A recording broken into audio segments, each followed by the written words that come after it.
Hare Krishna. If Krishna's love for us is unconditional, why did he create bad things such as alcohol, drugs, cigarettes, etc.? Answer, now these two are not necessarily related.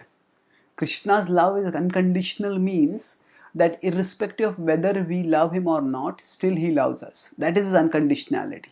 His unconditionality, the unconditionality of his love doesn't mean that he takes away our freedom to choose. Love itself can be unilateral, but a loving relationship cannot be unilateral. No, a mother may love a child, but if the child becomes a rebellious teenager and the child just rebuffs every single expression of affection that the mother is offering, then they cannot have much of a relationship. So similarly, Krishna's love for us is unconditional.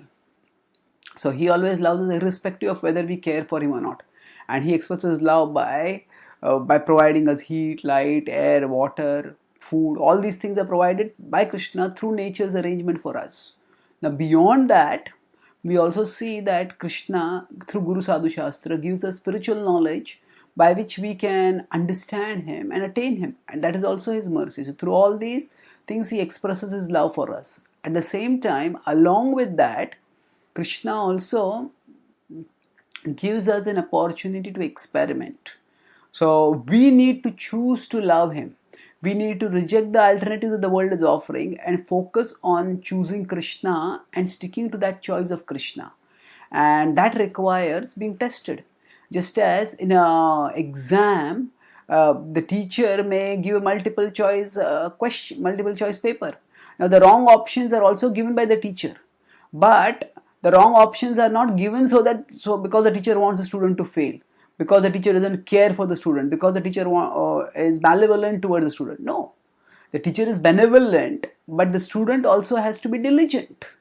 And the diligence of the student is expressed to study through studying what the teacher has taught. And when the student studies what the teacher has taught, then the student makes the right choice. And by making the right choice, the student gets marks and gets promoted to a higher standard. Similarly, the bad things that are there in this world, they are there as parts of a multiple choice exam.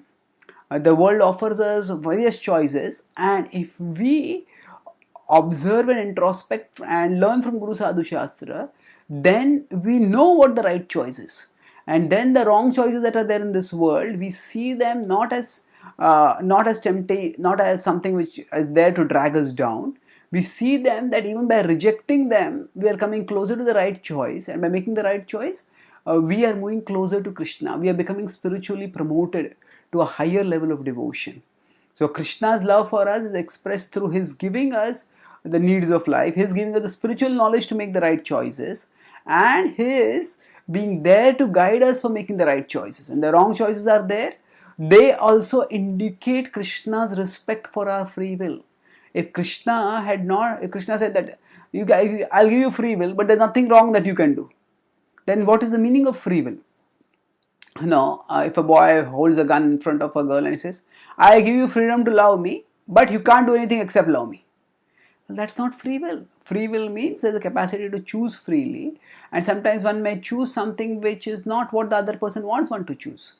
So Krishna has given the wrong options, not because he wants us to choose those options, but because he wants us to learn and grow in our life, and to learn what are the right choices, and making those right choices grow in our life. So even the presence of the bad things in the world demonstrates Krishna's love for us.